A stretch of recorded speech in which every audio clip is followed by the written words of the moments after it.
Now, going back to our coverage of the visit to Belgium by President Xi Jinping, we can get the latest from our correspondent Jack Barton, who joins us on the line. Oh, you're there, Jack, joins us in person from Brussels. So we have just had video to show us that President Xi Jinping has arrived in Brussels. What's his schedule there? That's right, it's an arrival that didn't lack in pomp and ceremony. President Xi and his wife Peng Liyuan are on their way to the Royal Palace on the outskirts of Brussels at the moment with a full cavalry entourage. They will arrive there and later dine at the castle banquet hall. After that, they're going to go with the King and the Queen to a new park here. Some pandas arrived from China back in February on a 15-year loan, but it'll be the first time when President Xi inaugurates them today that they've been seen by the public.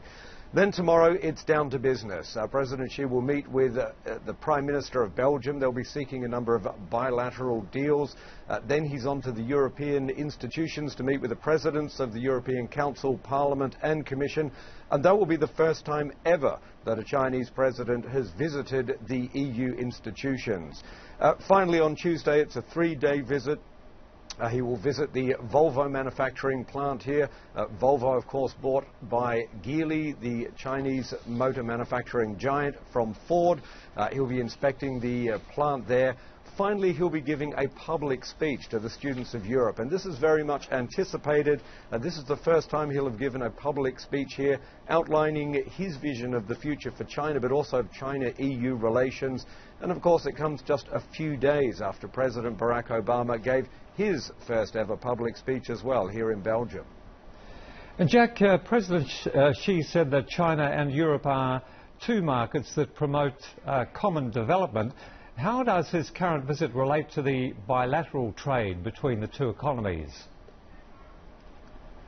Enormously. I mean, he's travelled through the Netherlands, through Germany, through France, finally to here. And really, though it's touched on other subjects like the Nuclear Security Summit in the Netherlands, there's also been some discussion on Ukraine. It's really been about trade, trade, trade.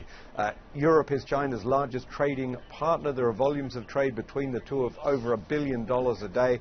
But what we've seen over the past few years is that trade level has been slipping with the slowdown in China, but also the Eurozone crisis here.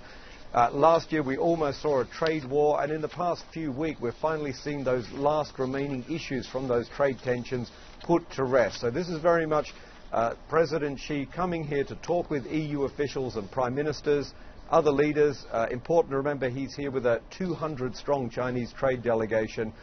And they're going to be talking about cementing that relationship and perhaps not at this point getting growth back on track. Maybe it's too early for that, but at least arresting that decline, ensuring that those trade volumes do not drop any further. Right, Jack, many thanks indeed for that. Our correspondent Jack Barton reporting to us from Brussels.